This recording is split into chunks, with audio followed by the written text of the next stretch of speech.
আমার সঙ্গে অপর সিনিয়র শুভ্রাংশু রয়েছেন এবং আমার সঙ্গে যোগদান করেছেন অভিনেতা এবং রাজনৈতিক বিশ্লেষক অরিত্র দত্ত বণিক। আমি অরিত্রর কাছে আসার আগে একবার শুভ্রাংশুর কাছেও আসবো। শুভ্রাংশু, অনুব্রত ফিরে আসার পর থেকে একাধিকবার তুমি স্টোরি করেছো, একাধিকবার আমরা দেখিয়েছি সেখানে নিজের জায়গা ফিরে পেতে মরিয়া হয়ে গিয়েছিলেন অনুব্রত মণ্ডল, এবং কখনো কাজল শেখের সঙ্গে বিভিন্ন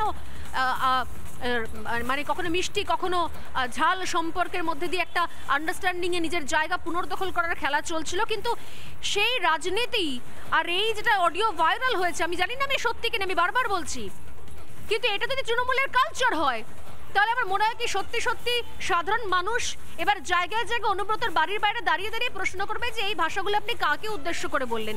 পুলিশ অফিসারকে এই ভাষায় কথা বলছেন, তাহলে আমাদের প্রোটেকশন কে দেবে? পুলিশ যদি রাজ্যে এই অবস্থা দাঁড়িয়ে থাকে তাহলে তৃণমূল কংগ্রেস বারবার করে মাঝে মধ্যে নাটক করে যখন পুলিশ নিয়ে ভূমিকা নিয়ে প্রশ্ন করে পুলিশ কি করছে, তৃণমূল কংগ্রেসের কাছে মানুষের প্রশ্ন করা উচিত যে তোমরা কি করছো। শুভ্রাংশু, দেখো, এই যে ঘটনাটা এসছে, আমরা তো গতকালই এই খবরটা পেয়েছিলাম, ভাইরাল হয়েছিল, আমরা আলোচনা করেছিলাম, আমরা দেখাবো না ভেবেছিলাম, তার কারণ আমরা এগুলো দেখাতে পারি না। যে কথোপকথনগুলো আসছিল সেই কথোপকথনগুলো মানে শোনা দায়, আমাদের বাঙালি মনস্কতা, আমাদের বাঙালির চেতনা, সেগুলো দিয়ে এগুলো শোনা যায় না, এবং শোনা যায় না এবং দেখানো বা শোনানো তো আরও দূরস্থান। আমরা ঘরে রাস্তায় এই ধরনের কথাবার্তা শুনলে আমাদের খারাপ লাগে, আমরা ভাবতে পারি না। সেটা কেউ দেখিয়েছে, শুনিয়েছে, আমরা সেই জায়গাটা একটা কথা বলছি স্বর্ণালী, যে এগুলো দেখানো উচিত নয়, এগুলো দেখানো যায় না, আমরাও দেখাতে চাই না। কিন্তু আমাদের দুটো তিনটে কথা বলার আছে।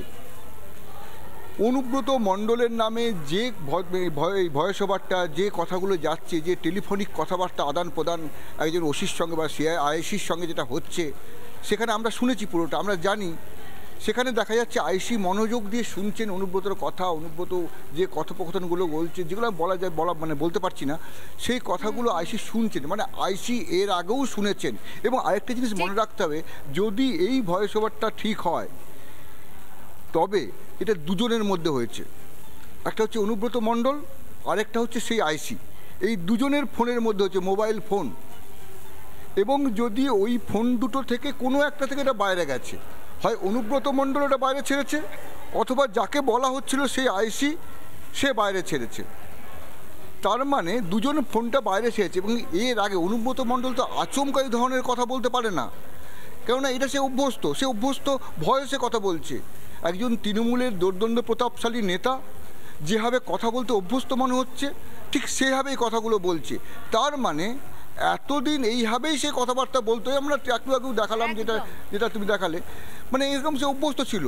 মানে অনুব্রত এবং অনুব্রত কালচার, সংস্কৃতি, যে সংস্কৃতিটা অনুব্রত নিজে দাবি করে এটা তৃণমূলের সংস্কৃতি, সে বলে সেই সংস্কৃতি থেকে সে এটা বলছে পুলিশকে। এখন হয়তো অনুব্রতর একটু পাওয়ারটা কমে গেছে, কাজল উঠছে, অনুব্রতর সেই কথাটা যেটা ভাইরাল হয়ে গেল, তার মানে ভাইরাল করছে দুজনের মধ্যে কেউ একজন। যদি এটা অরিজিনাল হয়ে থাকে তাহলে পুলিশের তারও উপরে বড় কর্তা আছে, ওখানে পুলিশ সুপার আছে, ওদের যে ডিআইজি রেঞ্জ আছে, এতগুলো লোকের কাছে খবর পৌঁছে গেছে। তোমার আমার কাছে যদি ভাইরাল থাকে, ওদের কাছেও খবর আছে, ওরাও পেয়েছে। তার মানে নিশ্চয়ই এফআইআর করেছে। যদি এফআইআর না করে থাকে তাহলে কেন করেনি? মানে এটা চলতা হয়, এরকম চলে। এইরকম রাজনেতারা, মানে যেটা তৃণমূল সংস্কৃতি বলে দাবি করে অনুব্রত মণ্ডল, সেই সংস্কৃতিতে এটা চলে। মানে অনুব্রতটা কোনোভাবে ভাইরাল হয়ে গেছে, তার কারণ অনুব্রতের ক্ষমতা কমে গেছে। বাকিদের যাদের ক্ষমতা কমেনি তারা এরকমই ওসিদের, আইসিদের, এসপিদের বলে। খুব সিগনিফিক্যান্ট পয়েন্ট, মানে এটাই তৃণমূলের সংস্কৃতি এবং এইভাবেই তৃণমূল চলে। নানা ধরনের কন্টেন্ট দেখার জন্য লাইক করুন, শেয়ার করুন আমাদের ফেসবুক পেজ, সাবস্ক্রাইব করুন আমাদের ইউটিউব চ্যানেল। পাশাপাশি অন্যান্য ব্রেকিং নিউজের জন্য অবশ্যই চোখ রাখুন রিপাবলিক বাংলায়।